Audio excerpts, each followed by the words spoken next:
नमस्कार दोस्तों, हर्षित द्विवेदी एजुकेशन में आपका स्वागत है। मेरा नाम है विनीत सागर। डेली न्यूज़ एनालिसिस 22 नवंबर 2021। आज के इंपॉर्टेंट न्यूज़ कौन कौन सा है चेक कर लेते हैं। सबसे पहला news, INS Visakhapatnam commission into the Indian navy. दोस्तों, प्रोजेक्ट 15B का बेसिकली एक project 15B and project 75I दोनों के बारे में हमने पहले भी डिस्कस किया है, जिससे शिप्स और सबमरीन्स बना के दिया जाएगा इंडियन नेवी को। ठीक है, इंडिजिनियसली डेवलप किया जा रहा है। तो प्रोजेक्ट 15B के अंदर आईएनएस विशाखापट्टनम जो पहला डिस्ट्रॉयर है वो कमीशन हुआ है। ठीक है, तो ये सेरेमनी हुआ था नेवल डॉकयार्ड मुंबई में, जिसमें union defence minister Rajnath Singh ji present थे।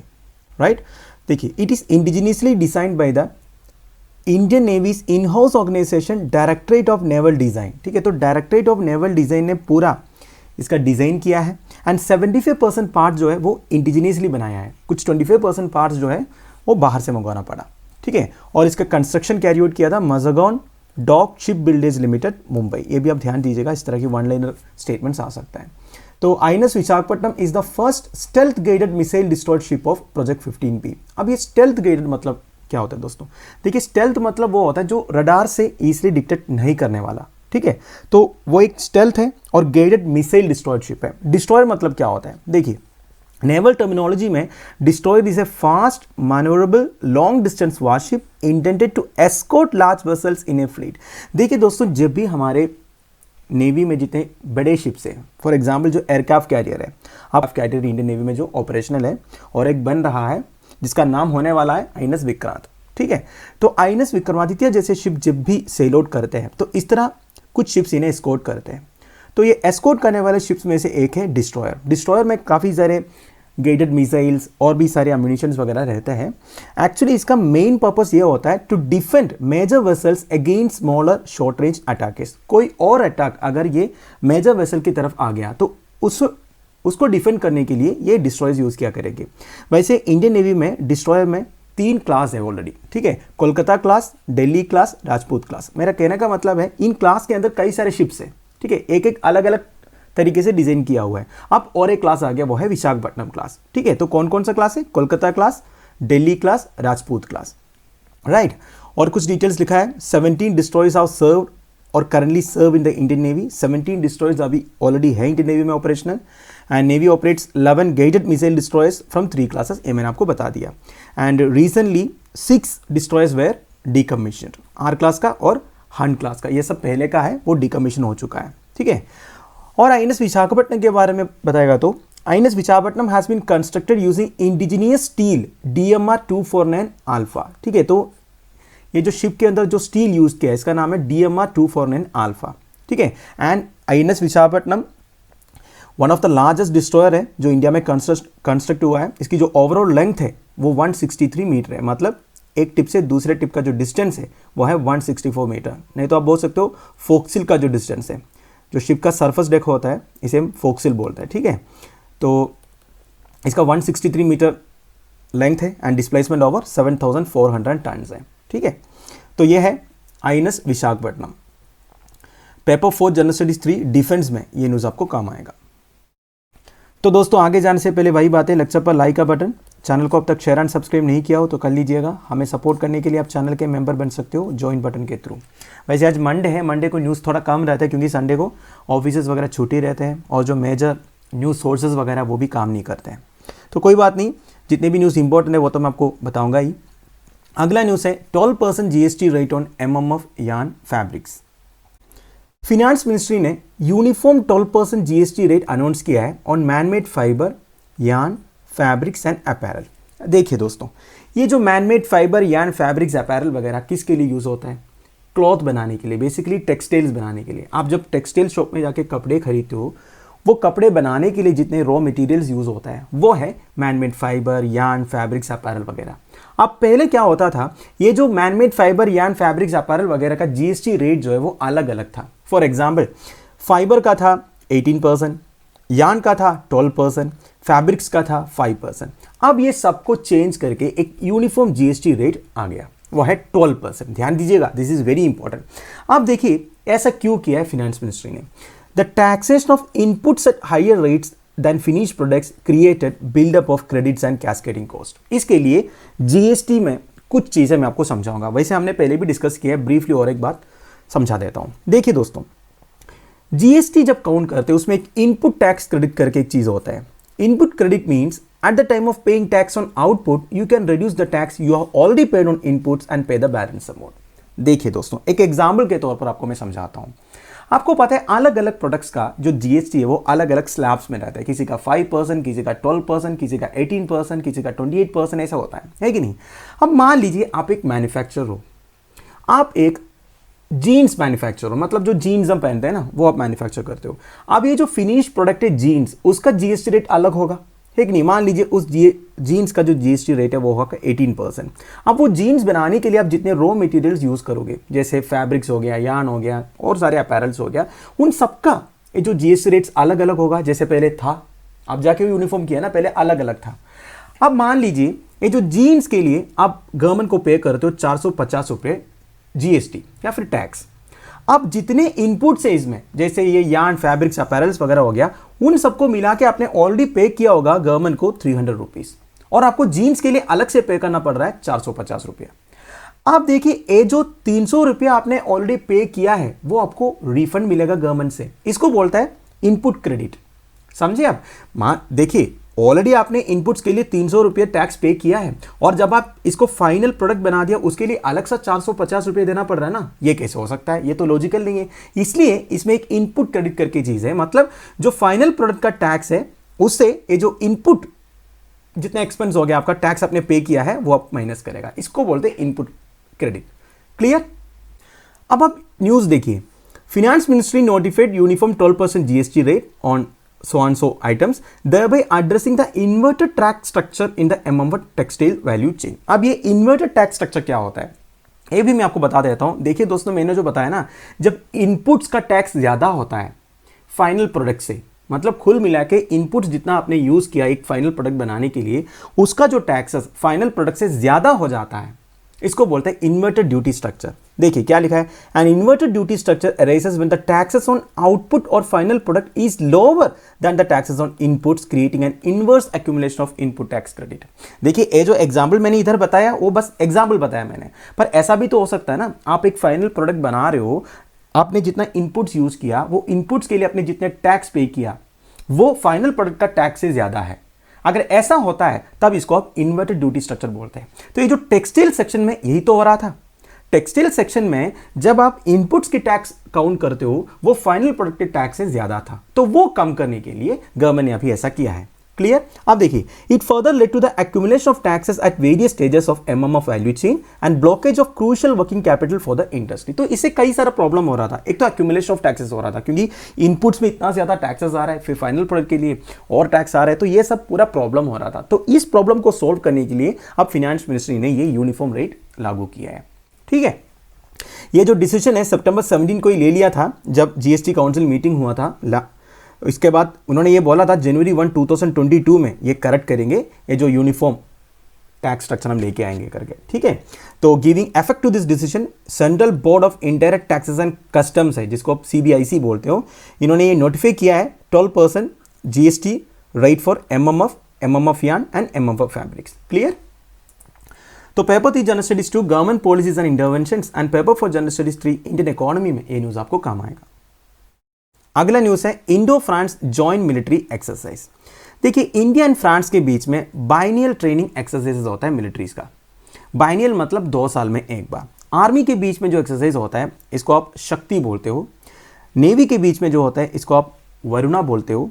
एयरफोर्स के बीच में जो होता है उसे आप एक्सरसाइज गरुड़ बोलते हो। ठीक है, तो ये इस बार एक्सरसाइज शक्ति चल रहा है, नवंबर 15 से लेकर 26 तक चलेगा, फ्रांस में चल रहा है। ठीक है, ये भी आप ध्यान दीजिएगा।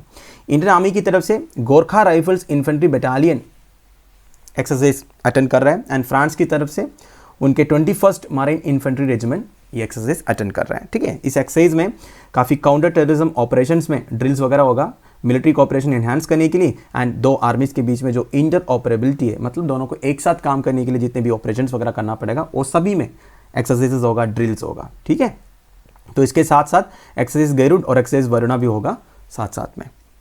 तो पेपर 4 जनरल स्टडीज 3 डिफेंस में, इंटरनेशनल रिलेशंस में ये न्यूज आपको काम आएगा। अगला न्यूज है Pratham wins the Indira Gandhi peace prize 2021। देखिए 2021 का इंदिरा गांधी पीस प्राइज जीता है प्रथम, एक नॉन गवर्नमेंटल ऑर्गेनाइजेशन है। ध्यान दीजिएगा, ये कोई गवर्नमेंटल ऑर्गेनाइजेशन नहीं है। ये जो प्रथम ऑर्गेनाइजेशन है, they are dedicated to offering quality education to under privilege children across the world. तो बेसिकली एजुकेशन सेक्टर में ये ऑर्गेनाइजेशन काम करते हैं। जितने भी अंडर प्रिविलेज चिल्ड्रन हैं, जिनके पास फैसिलिटीज़ वगैरह होते नहीं है, पैसे नहीं होते हैं, इनको क्वालिटी एजुकेशन प्रोवाइड करना इनका मेजर ऑब्जेक्टिव है। तो इनको इस साल का इंदिरा गांधी पीस प्राइज दिया गया है। देखिए प्रथम के बारे में बताएगा तो ये 1995 में एस्टैब्लिश हुआ था बाई फरीदा लांबे एंड माधव चौहान। इनका मेजर ऑब्जेक्टिव पहले यह था कि मुंबई में जितने स्लम्स है, उधर के जो बच्चे हैं, जो अंडर प्रिविलेज्ड बच्चे हैं, उन्हें क्वालिटी एजुकेशन इम्पार्ट करना। इसके बाद ये ऑर्गेनाइजेशन थोड़ा डेवलप हो गया। इसके बाद पूरे इंडिया में जितने भी अंडर प्रिविलेज चिल्ड्रन हैं, उनको क्वालिटी एजुकेशन ये प्रोवाइड करते हैं। एंड कोविड-19 के टाइम पर जो फर्दर लॉकडाउन हुआ था, उसके टाइम पर भी इनका वेरियस इनिशिएटिव्स हुआ था to make sure children do not lose out on their regular quality education. मतलब लॉकडाउन के टाइम पे भी ये क्वालिटी एजुकेशन प्रोवाइड करने के लिए एकदम आगे रहा। एंड आउटरीच ऑफ प्रथम has reached about 1 million children. ठीक है, 1 मिलियन चिल्ड्रन को ये अपना जो सर्विसेज है वो प्रोवाइड करते हैं। एंड विद गवर्नमेंट सपोर्ट ये 5 मिलियन चिल्ड्रन को बेनिफिट्स देते हैं। तो बेसिकली ये इंडिविजुअली 1 मिलियन चिल्ड्रन को सपोर्ट करते हैं एंड गवर्नमेंट सपोर्ट से कम 5 मिलियन चिल्ड्रन को ये सपोर्ट करते हैं। बेसिकली एजुकेशन, क्वालिटी एजुकेशन इंपार्ट करने के लिए, राइट। अब देखिए दोस्तों, इंदिरा गांधी पीस प्राइज के बारे में देखते हैं। ये जो इंदिरा गांधी पीस प्राइज है, ये कोई गवर्नमेंट अवार्ड नहीं है। ये दिया जाता है, एक ट्रस्ट है, इंदिरा गांधी मेमोरियल ट्रस्ट। ये ट्रस्ट में prominent national and international personalities रहते हैं, इंक्लूडिंग जो प्रीवियस रिसिपिएंट्स है वो भी ये जो ट्रस्ट के अंदर मेंबर्स हैं। तो यही इनको सेलेक्ट करते हैं किसको एक साल का इंदिरा गांधी पीस प्राइज देना है। ठीक है, तो ये जो अवार्ड है इंडिविजुअल्स को भी देते हैं, इस तरह ऑर्गेनाइजेशन को भी देते हैं। तो ये अवार्ड कौन कौन से फील्ड्स में देते हैं ये भी देख लेते हैं। इंटरनेशनल पीस को प्रमोट करने में, इंटरनेशनल इकोनॉमिक ऑर्डर को अगर कोई ऑर्गेनाइजेशन या इंडिविजुअल प्रमोट करने के लिए कुछ इनिशिएटिव्स ला रहा है उनके लिए, फिर कोई साइंटिफिक डिस्कवरीज किया किसी ने जो ह्यूमैनिटी के लिए बहुत अच्छा काम कर सकते हैं, उनके लिए देते हैं। फिर enlarging the scope of freedom. तो ये सारे फील्ड्स में जो भी काम करते हैं, अच्छे अच्छे इनिशिएटिव्स लेते हैं, अपना कंट्रीब्यूशंस देते हैं, इन सब के लिए इंदिरा गांधी पीस प्राइज दिया जाता है। प्राइज अमाउंट है 25 लाख, मतलब 2.5 मिलियन इंडियन रुपीज़। तो 25 लाख इंडियन रुपीज़ देते हैं एंड ए साइटेशन भी देते हैं।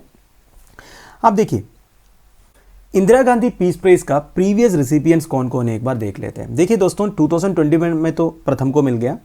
फिर 2019 में डेविड अटनबरो को दिया था। ये BBC ब्रॉडकास्टर है, इनके बारे में आपने सुना ही होगा, काफ़ी सारे डॉक्यूमेंट्रीज वगैरह इन्होंने किया है। फिर 2018 में देखिए centre for science and environment.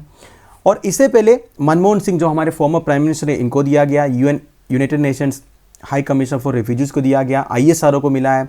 Germany का चांसलर एंजेला मार्कल को दिया है। तो इसी तरह आप देख सकते हो शेख हसीना और कौन है, हमीद करजाई जो फॉर्मर अफगानिस्तान प्रेसिडेंट है, इनको दिया गया। Farmer UN secretary general coffee अन्नन को, फिर राजीव गांधी को, MS स्वामीनाथन को दिया गया जो हमारे एग्रीकल्चर रेवोल्यूशन में काफ़ी कंट्रीब्यूशन किया, उनको दिया गया। फिर मोहम्मद यूनस को दिया गया। जिमी कार्टर, ठीक है, प्रेसिडेंट को ऑफ यूनाइटेड स्टेट्स थे पहले। तो इसी तरह कई सारे पर्सनालिटीज़ को दिया है ये इंदिरा गांधी पीस प्राइज। आप ये देख सकते हो। इस तरह के क्वेश्चंस UPSC प्रीलिम्स में भी आ सकता है, आप ध्यान दीजिएगा, ठीक है। तो general studies paper 1 awards and recognitions में ये न्यूज़ आपको काम आएगा, इंपॉर्टेंट फॉर प्रीलिम्स, आप ध्यान दीजिएगा। आज का final news, PM Modi likely to join Biden's democracy summit. देखिए यूनाइटेड स्टेट्स ऑफ अमेरिका के प्रेसिडेंट जोसेफ बिडेन एक समिट फॉर डेमोक्रेसी कंडक्ट करने वाला है, जिसमें हमारे प्राइम मिनिस्टर नरेंद्र मोदी जी को भी इन्वाइट किया है। बेसिकली ये जो समिट है, इसमें इंडिविजुअल एंड कलेक्टिव कमिटमेंट्स होगा to defend democracy and human rights at home and abroad. बताया यह जा रहा है दोस्तों, जैसे COP26 जो ग्लासगो स्कॉटलैंड में हुआ था, सारे कंट्रीज ने मिलकर कई सारे कमिटमेंट्स किया था कि क्लाइमेट चेंज को टैकल करने के लिए हम ये करेंगे, या फिर ग्रीन हाउस गैस एमिशंस को कट डाउन करने के लिए हम ये सब एक्शंस करेंगे। इस तरह की कमिटमेंट्स हुआ था। तो ये जो समिट होगा, समिट फॉर डेमोक्रेसी, इसमें भी इस तरह की इंडिविजुअल एंड कलेक्टिव कमिटमेंट्स होगा।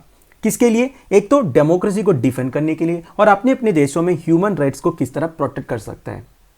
तो ये सब चीज में कमिटमेंट्स वगैरह होगा ये समिट फॉर डेमोक्रेसी में। अब देखिए दोस्तों, इसमें खास बात यह है, कम से कम मोर देन 100 कंट्रीज को इन्वाइट किया ऑलरेडी USA ने, पर इनके जो राइवल्स है चाइना एंड रशिया, उनको इन्वाइट नहीं किया है। वैसे China and Russia democratic countries है। बेसिकली चाइना एंड रशिया कम से कम ये कहते हैं हम डेमोक्रेटिक कंट्रीज है। वैसे होता कुछ अलग है, वो अलग बात है, पर चाइना एंड रशिया भी तो डेमोक्रेटिक कंट्रीज है, पर इनको नहीं बुलाया है। तो ऑलरेडी ये एक प्रॉब्लम हो चुका है। रशिया की तरफ से काफ़ी स्टेटमेंट्स वगैरह आया था कि यूएसए को इस तरह करना नहीं चाहिए, और चाइना की तरफ से अब स्टेटमेंट आएगा, कोई डाउट नहीं है। ऑलरेडी चाइना, रशिया, यूएसए के बीच में प्रॉब्लम्स चल रहा है, जो भी है। पर देखिए इंडिया के लिए इसमें क्या होने वाला है। इंडिया के लिए थोड़ा सा प्रॉब्लम होगा। प्रॉब्लम ये होगा दोस्तों, एक तो यूएसए ने रशिया को नहीं बुलाया, पर आपको पता है दिसंबर 6 को मोदी जी और पुतिन साहब का मीटिंग होने वाला है, जिसमें 2+2 डायलॉग भी होगा। 2+2 डायलॉग मतलब क्या है, मैंने आपको पहले बताया है। जब हमारे defence minister and foreign minister Russia के defence minister and foreign minister के साथ मीटिंग्स करेंगे, जिसमें कई सारे बायलैटरल इंपॉर्टेंट सिग्निफिकेंट डिस्कशंस वगैरह होगा, इसको हम 2+2 बोलते हैं। 2+2 डायलॉग्स जो है हम नॉर्मली क्वाड कंट्री के साथ करते हैं। क्वाड कंट्रीज कौन कौन सा है, India, US, Japan and Australia. तो इनके साथ हम 2+2 डायलॉग करते हैं। तो पहली बार आप रशिया के साथ भी अब 2+2 मीटिंग होगा। आप देखिए, एक तो इंडिया यूएसए वाला ये जो डेमोक्रेसी समिट है ये अटेंड करेगा, इसके बाद रशिया के साथ ये मीटिंग होगा। तो दोनों में थोड़ा सा प्रॉब्लम हो सकता है, क्योंकि रशिया को थोड़ा सा ईगो हर्ट होगा, है कि नहीं। तो इस तरह की प्रॉब्लम इंटरनेशनल रिलेशंस में होता ही है। तो according to the list of invitee countries reported in US media, leaders of 108 countries have been invited. ठीक है, तो हमारे south and central Asian region में से India, Maldives, Nepal and Pakistan, इनको बुलाया है। और भी कंट्रीज को बुला सकता है, अब तक ये कंफर्म नहीं हुआ है, इसलिए आपको न्यूज़ देखते रहना पड़ेगा कौन कौन कंट्रीज अब इस मीटिंग को अटेंड करेगा। ठीक है, तो बेसिकली ये जो मीटिंग में अफगानिस्तान एंड म्यांमार के बारे में तो डिस्कशन होगा ही होगा, क्योंकि दोनों में काफ़ी सारे ह्यूमन राइट्स के खिलाफ प्रॉब्लम्स हुआ है, डेमोक्रेसी के खिलाफ प्रॉब्लम्स हुआ है, तो एक मेन एजेंडा हो सकता है। ठीक है, अब देखिए, India has traditionally regarded issues of democracy and human rights as an internal matter for the country. अब देखिए दोस्तों, डेमोक्रेसी एंड ह्यूमन राइट्स की बात किया जाए, इंडिया का एक स्टैंड क्या रहा है। जब भी कोई और कंट्रीज डेमोक्रेसी के बारे में या फिर ह्यूमन राइट्स के बारे में, मतलब इंडिया में जो ह्यूमन राइट वायलेशंस वगैरह होता है या फिर डेमोक्रेसी ठीक से मेंटेन नहीं हो रहा है, इस तरह के कमेंट्स अगर कोई और कंट्रीज बोलने से, स्टेटमेंट देने से, हम लोग क्या बोला है, हम लोग यही बोला है कि ये हमारा इंटरनल मैटर है। इस तरह का स्टैंड हमेशा इंडियन गवर्नमेंट का रहा है। आप ज़्यादा कमेंट मत कीजिए, ह्यूमन राइट्स वायलेशन अगर हो रहा है तो ये हमारा इंटरनल मैटर, हम इसे सॉर्ट आउट करेंगे। अगर हमारे देश में डेमोक्रेसी ठीक से नहीं मेंटेन हो रहा है तो हम इसे सॉर्ट आउट करेंगे, आप कमेंट करने की ज़रूरत नहीं। इस तरह की एक स्टैंड हमारा गवर्नमेंट का रहा है, इसलिए देखना पड़ेगा इस मीटिंग में क्या क्या डिस्कस होगा। ठीक है, एंड देखिए, आपको पता है जब भी United states, European union, United kingdom के लेजिस्लेटर रेजोल्यूशंस पास किए, जैसे हमारे जम्मू एंड कश्मीर से रिलेटेड एंड फार्म बिल्स के जो प्रोटेस्ट हो रहा था इससे related, and citizenship amendment act इससे रिलेटेड, काफ़ी कंट्रीज हैं जैसे यूएस, यूके, यूरोपियन यूनियन वगैरह रेजोल्यूशंस पास किए थे, मतलब हम इनके खिलाफ है बोल के। तब इंडिया ने यही बोला था कि हमारा इंटरनल मैटर है, आप ज़्यादा टेंशन मत लीजिए, जो भी है। तो मैं इसलिए ये बोल रहा हूँ, ये मीटिंग जो डेमोक्रेसी को प्रोटेक्ट करने के लिए हो रहा है, इसमें ये भी चीज़ें एक एजेंडा बन सकता है। ठीक है, वैसे दोस्तों और एक प्रॉब्लम ये है दोस्तों, एक तो हमने जब दूसरे कंट्रीज हमारे ह्यूमन राइट वायलेशंस या डेमोक्रेसी के बारे में बोलते हैं, हम ये बोलते हैं कि हमारा इंटरनल मैटर है, पर एट द सेम टाइम हमने हमारे जो नेबर कंट्रीज में जब भी कोई डेमोक्रेसी या ह्यूमन राइट्स से खिलाफ कुछ इश्यूज होते हैं, हम इसमें तो जरूर कमेंट किया है। जैसे देखिए, Conversely, Modi government has also spoken quite strongly about promoting democracy and full representation, जैसे मालदीव्स, नेपाल, श्रीलंका, एंड हमने अफगानिस्तान, बांग्लादेश, पाकिस्तान में जो माइनॉरिटी से खिलाफ या फिर ह्यूमन राइट्स के खिलाफ कुछ भी प्रॉब्लम होते हैं उस पर भी हम कमेंट किया है। ठीक है, तो एक दो टाइप का कॉन्ट्राडिक्टरी स्टेटमेंट हो गया। जब हमारे ऊपर कोई कमेंट करते हैं हम बोलते हैं हमारे इंटरनल मैटर है, पर हमारी नेबरिंग कंट्रीज में जब इस तरह के कुछ प्रॉब्लम होते हैं हमने कमेंट भी किया है, ये तो सच है। तो ये भी एक पॉइंट ऑफ डिस्कशन हो सकता है। तो अब हमें देखना पड़ेगा क्या क्या होने वाला है इस मीटिंग में। ठीक है, क्या कोई इंडिया को पॉइंट आउट करेगा, ये सारी बातें बोलेगा या नहीं, ये सब आपको वेट करना पड़ेगा। अब देखिए, the summit follows the month after an attempt by the US and UK to expand the G7 meeting. आप मुझे कमेंट बॉक्स में बताइए सबसे पहले G7 में कौन कौन से मेंबर्स हैं।